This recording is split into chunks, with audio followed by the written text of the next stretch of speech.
para pimpinan Dewan Perwakilan Rakyat Daerah Kabupaten Gunung Kidul, Ketua Fraksi, Ketua Komisi, dan Ibu Bapak anggota yang saya hormati, dan sahabat saya Direktur LSM dan segenap staf. Mohon izin saya ngoceh mawon, nanti tidak ditulis kadang-kadang saya malah orang ketemu. Ini temanya kita berbicara tentang artikulasi. Artikulasi itu menjadi bagian dari fungsi, kalau secara politik, representasi. Kalau kita di administrasi negara itu, Ibu Bapak menjadi penyelenggara pemerintahan. Ketemu antara representasi sama penyelenggara pemerintahan, artinya representasi itu menjadi fungsi juga di dalam penyelenggara pemerintahan. Penyelenggara pemerintahan itu artinya mengambil keputusan. Jadi tidak hanya menyalurkan.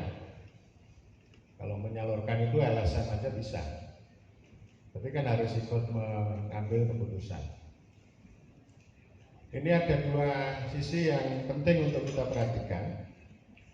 Di satu sisi, dengan pemerintahan daerah itu artinya kita itu sangat dekat dengan masyarakat setempat, sangat dekat dengan rakyat, sangat dekat dengan konstituen. Setiap hari ketemu, mekanisme ketemunya tidak harus reses, setiap hari ketemu di kampung, di dapilnya masing-masing, atau di setiap tempat. Artinya kita ketemu dengan rakyat. Artinya apa?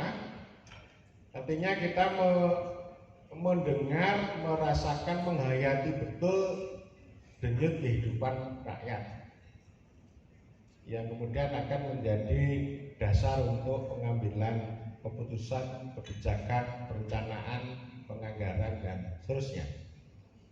Jadi konsep dekat ini, itulah yang kita sebut dengan demokrasi lokal. Jadi artinya DPRD, rakyat, pemerintah daerah itu artinya punya satu kelebihan, itu pada ranah demokrasi lokal.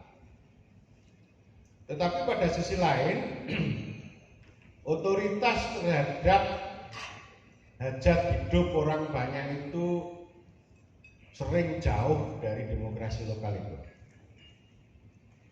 Ini skema desentralisasi.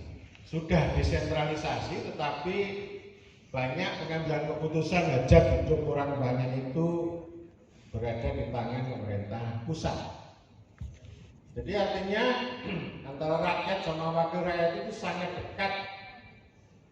Tetapi kalau kita berbicara tentang hajat hidup orang banyak, kewenangan atas hajat hidup orang banyak itu sangat jauh. Dan ini tantangannya di situ.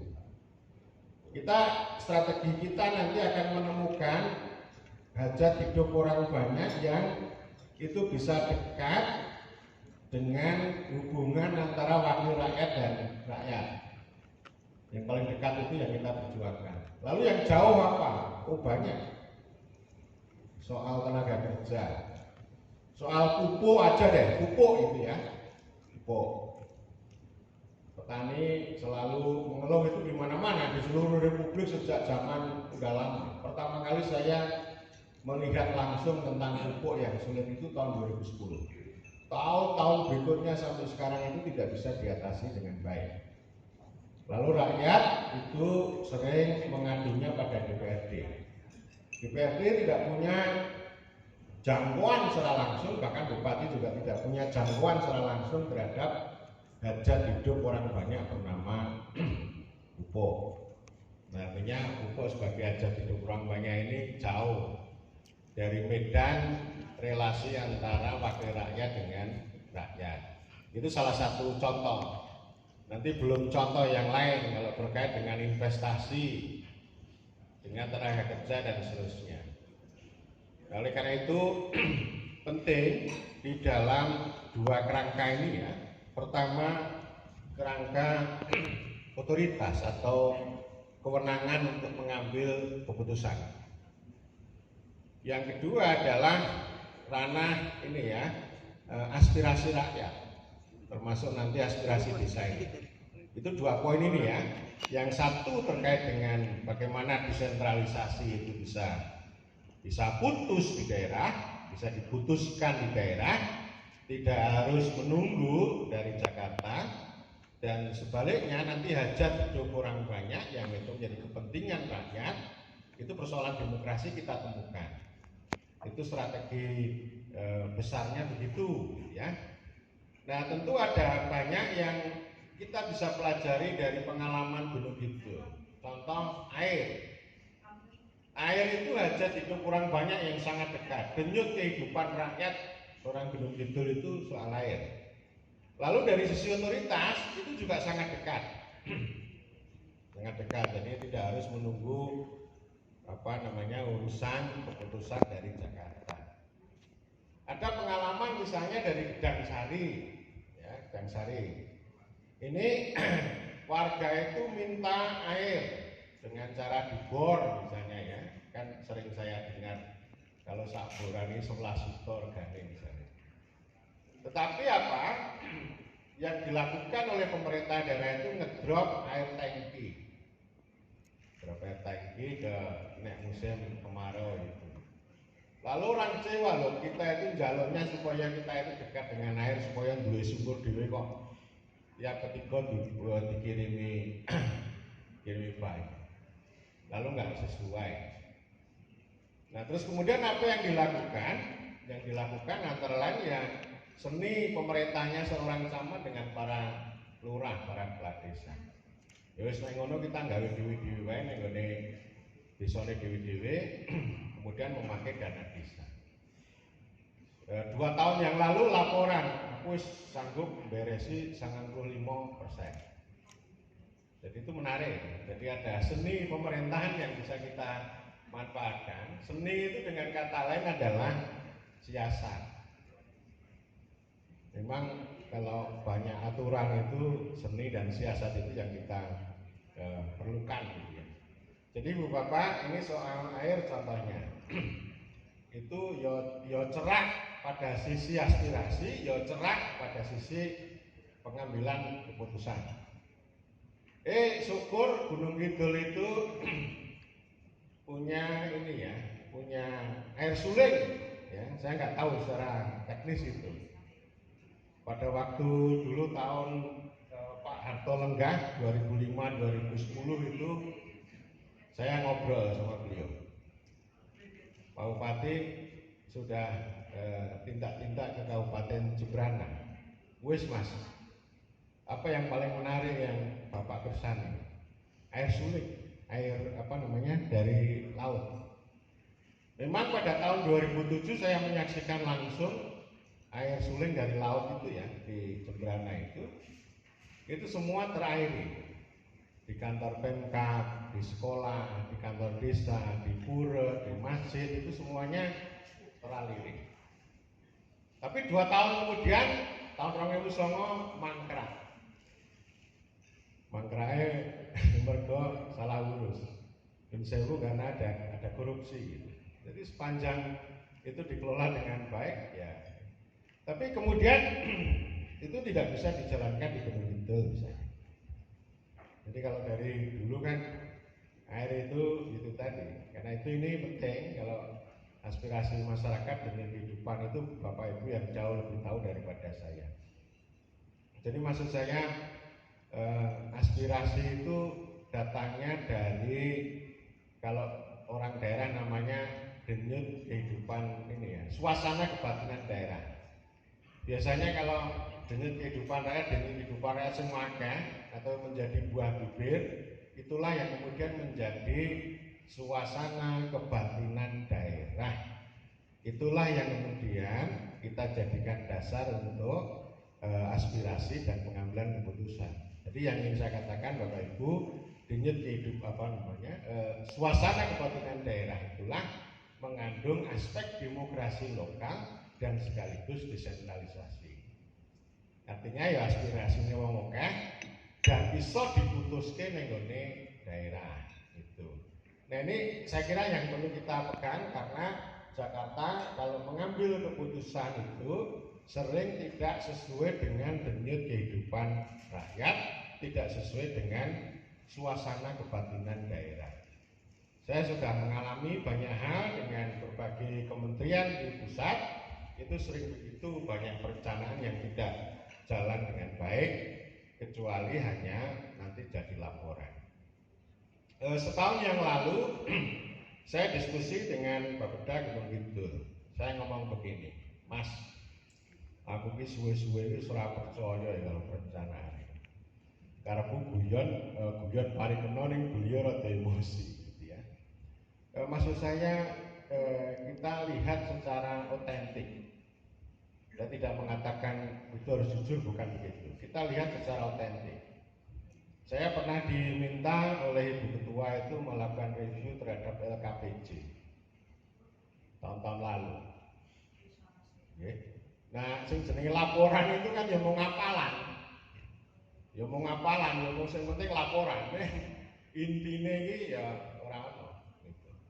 Makanya kan ini penting, maksud saya, kenapa saya tidak percaya pada perencanaan? Padahal perencanaan itu kan menggerakkan semuanya. Kebijakan itu ditelurkan dalam perencanaan. Perencanaan menjadi dasar pembuatan peraturan daerah, peraturan bupati dan sebagainya. Perencanaan menjadi dasar APBD. Pokir juga akan masuk dalam arena perencanaan.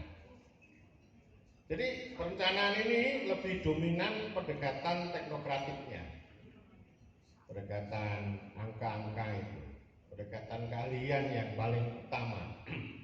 Kalau teknokrasi itu artinya dia tidak akan melihat denyut kehidupan rakyat. Jadi lebih menyukai kosakata misalnya kemiskinan, pembangunan, kebudayaan. Jadi perencanaan teknokratik itu didorong oleh konsepnya orang pinter, orang kampus. Misalnya pembangunan, kemudian sustainable development goals, lalu pemberdayaan, lalu penanggulangan kemiskinan. Nanti ujung-ujungnya dibuat indikator. Nah, setelah indikator dijalankan itu belum tentu dengan realitas, dengan kenyataan. Ya contohnya aja seperti BLT ini. BLT ini kan maksudnya baik menyenangkan rakyat, tapi kan tidak menolong rakyat. Ada orang yang dapat, ada orang yang tidak dapat. Orang yang tidak dapat mengatakan, "Lah aku tak nggo mangan wis susah. Ning ana wong liya kok iso foya-foya dengan BLT misalnya."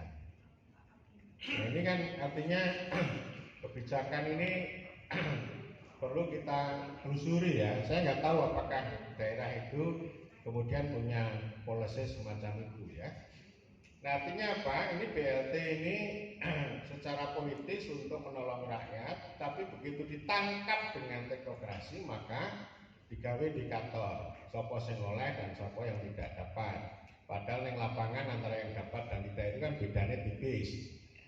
Lalu yang tidak dapat pasti akan protes. Kan begitu, itu namanya kebijakan yang anti sosial atau anti politik. Jadi kebijakan teknokratik itu begitu. Jadi perencanaan daerah RPJMD yang dibuat oleh Bupati baru itu isinya bukan perencanaan yang demokratik, yang sesuai dengan kehidupan rakyat, tapi semuanya sudah disiapkan sedemikian rupa oleh teknokrasi. Nah, oleh karena itu harus di-challenge, harus ditantang, bahkan harus direbut oleh pendekatan politik. Pendekatan politik itu siapa? Pendekatan politik itu ya sebenarnya puncaknya ya bupati itu. Lalu DPRD, partai politik, dan kemudian organ-organ rakyat, entah itu organisasi petani atau peternak dan sebagainya. Itu namanya jalur politik.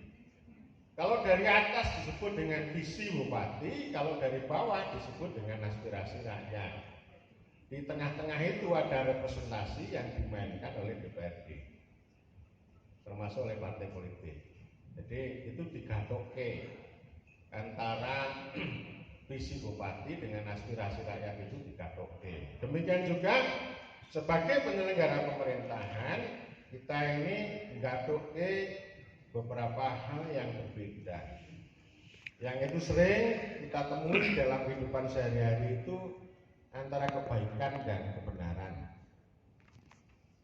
Kebaikan dan kebenaran yang dadi siji jenenge kebajikan. Kalau kebijakan didasarkan pada kebajikan, maka akan bermakna dan memberikan berkah perubahan baik untuk rakyat maupun untuk daerah. Jadi ono kebajikan, ono kebijakan, ono kebijaksanaan. Itu penting, nanti kita mainkan, kita mengambil posisi. Idealnya kebajikan, tapi dalam praktek itu sering tidak terjadi. Rakyat itu adalah sumber kebaikan. Jadi rakyat itu sumber kebaikan. Rakyat itu tidak bisa berbuat salah, karena kita di alam republik begitu. Kalau di zaman monarki, raja tidak bisa berbuat salah. Sabdo pandito ratu tan kena wala-wali. Itu zaman dhisik, itu zaman kerajaan itu sing ora iso berbuat salah jenenge raja. Nek zaman republik sing ora iso berbuat salah jenenge rakyat. Rakyat itu sumber kebaikan. Ilmu itu sumber kebenaran, aturan itu sumber kebenaran. Jadi ini artinya antara aturan dari atas misalnya atau aturan hukum sama kehendak rakyat. Kehendak rakyat itu apapun yang diomongkan itu baik. Itu baik yang diomongkan rakyat itu. Rakyat itu tidak bisa berbuat salah. Makanya TNI itu punya spirit. Yang terbaik bagi rakyat itulah yang terbaik bagi TNI. Jadi bukan yang terbenar bagi rakyat, bukan. Atau kalimatnya bukan yang terbaik bagi hukum, bukan. Yang terbaik bagi rakyat itulah yang terbaik bagi TNI. Sama juga nanti apa yang terbaik bagi rakyat itulah yang terbaik bagi dewan, bagi bupati, bagi presiden gitu ya. Jadi kita malah kalah duluan sama TNI. Seharusnya TNI nggak boleh mengatakan gitu, karena TNI itu kan bukan institusi politik. Yang boleh ngomong begitu seharusnya adalah institusi politik yang memperoleh persetujuan dari rakyat. Persetujuan rakyat, bahasa Arabnya ya daulah royatun, nek cara barat namanya ini ya people consent, persetujuan rakyat. Jadi rakyat itu kebaikan, ilmu dan aturan itu kebenaran. Dua-duanya itu nek iso dirajut bagus. Nek iso dirajut iso dihubungke. Nah, tugas kita sebagai penyelenggara pemerintahan itu menghubungkan itu. Ning angel. Itu sama juga menghubungkan antara politik dan administrasi. Politik itu kebaikan, administrasi itu kebenaran. Di atas semua itu adalah Tuhan. Ya, tugas bupati, tugas DPRD itu menyambungkan antara kebaikan dari rakyat, kebaikan dari politik dengan kebenaran dari administrasi, hukum dan ilmu. Ku sing angele ra umum. Banyak. Ya, jadi kalau politik tanpa administrasi itu lumpuh, mesti lumpuh. Ning nek administrasi tanpa politik kuwi buta dan dungu. Jadi sama juga kalau teknokrasi, demokrasi tanpa teknokrasi itu lumpuh resonansi deh.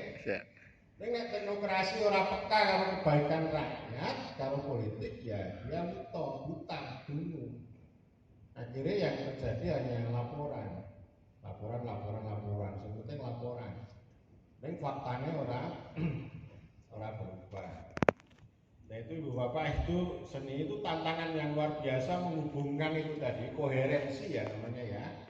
Koherensi antara kebaikan politik, kebaikan rakyat dengan kebenaran administrasi, hukum dan ilmu. Ini luar biasa ini tantangannya itu. Dan sebaiknya yang namanya kebenaran itu harus mengikuti kebaikan. Administrasi harus mengikuti politik. Jadi administrasi itu sebenarnya maknanya adalah mengerjakan politik. Politik itu kehendak wong akeh, keputusan itu namanya politik, itu namanya kebaikan. Ya memang ono banyak orang yang benci politik ini wakil banget. Karena itu kita tidak boleh ya orang yang bergerak di politik kok malah benci politik, membenci kekuasaan. Sama juga dengan ilmu-ilmu kami, ilmu politik itu saya sering cerewet. Sebodoh-bodohnya manusia adalah sarjana ilmu politik yang membenci politik. Oh, itu sebodoh-bodohnya manusia. Jadi ada teman yang sibuk menjadi panitia pemilihan. Dan artinya kan mengantarkan wakil rakyat. Setelah jadi wakil rakyat yang dilayani ini mau dibenci. Lah sampai ini sarjana ilmu politik macam apa ya? Orang ngono caranya itu. Ya, jadi politik itu ya begitu. Kita mimpi keadilan tanpa politik tidak akan bisa. Tidak akan bisa. Ya, nek harus sugih iso tanpa politik ya. Itu dengan cara ekonomi bisa. Nek adil itu membutuhkan kebaikan politik. Wis rumus, dan politik ini yang harus kita perjuangkan. Jadi caranya bagaimana? Caranya setiap kalimat yang dibuat oleh OPD diuji secara politik. Yes. Iki duwe dampak ning ngene rakyat ora iki. Duwe aja mung manfaat, dampak ning manfaat iki kabeh manfaat, BLT ya manfaat.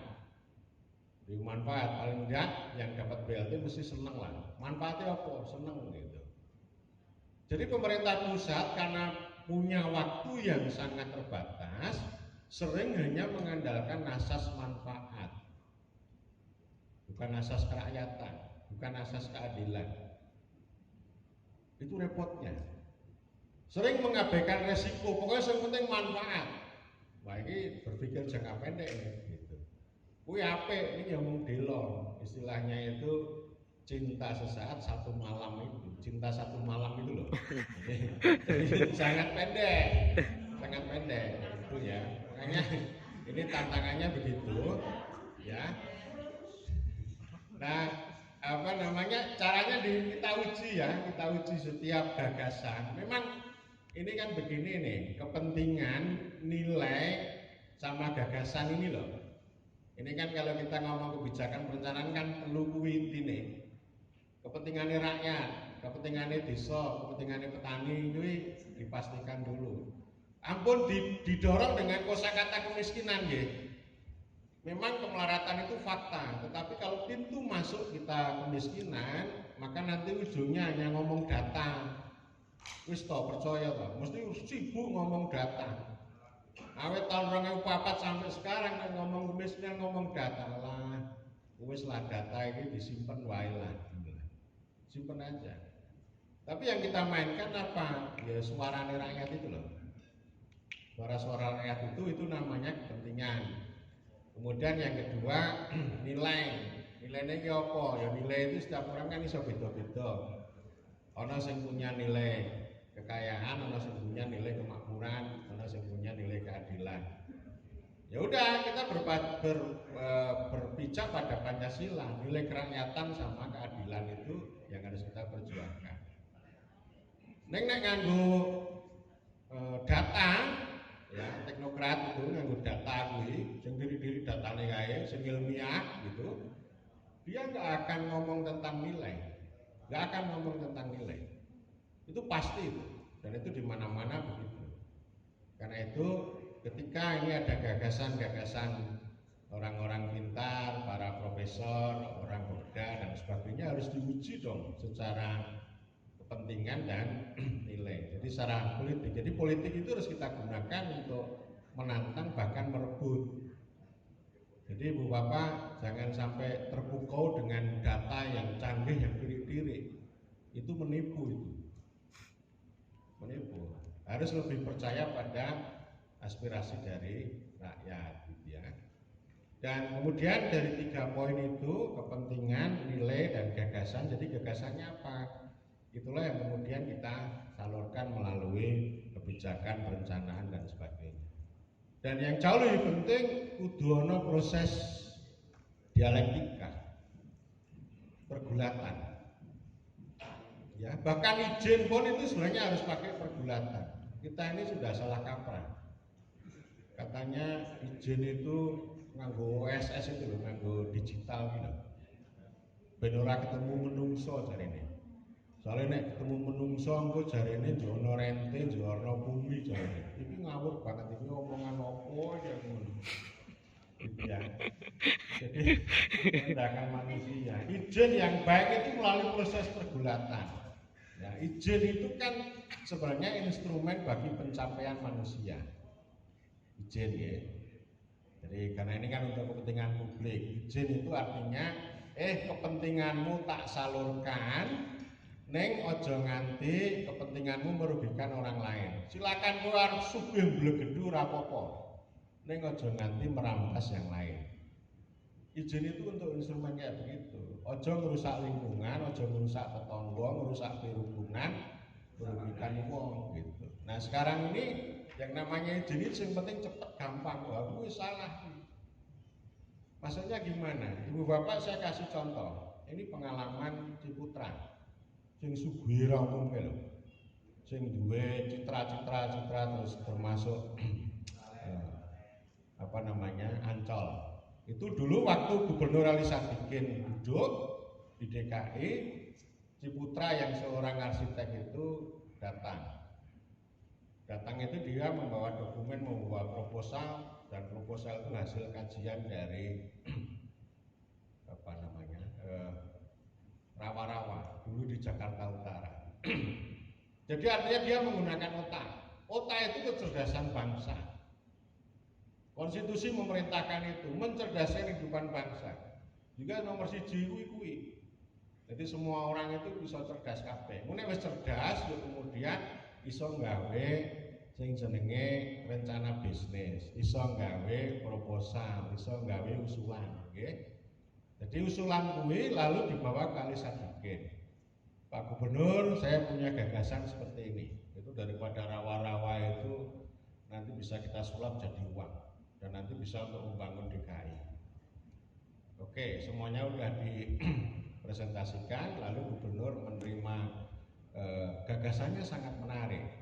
Lalu Gubernur mengatakan, saya ini sekarang bicaranya adalah bagi hasil. Berapa usulanmu? Ciputra mengatakan, saya 90, Bapak 10. Oh ya nggak mau, itu bukan tanahmu kok. Yang punya kuasa untuk mengeluarkan izin kan saya, nggak bisa. Ciputra ngomong, gimana Pak kalau 50-50? Oh nggak bisa.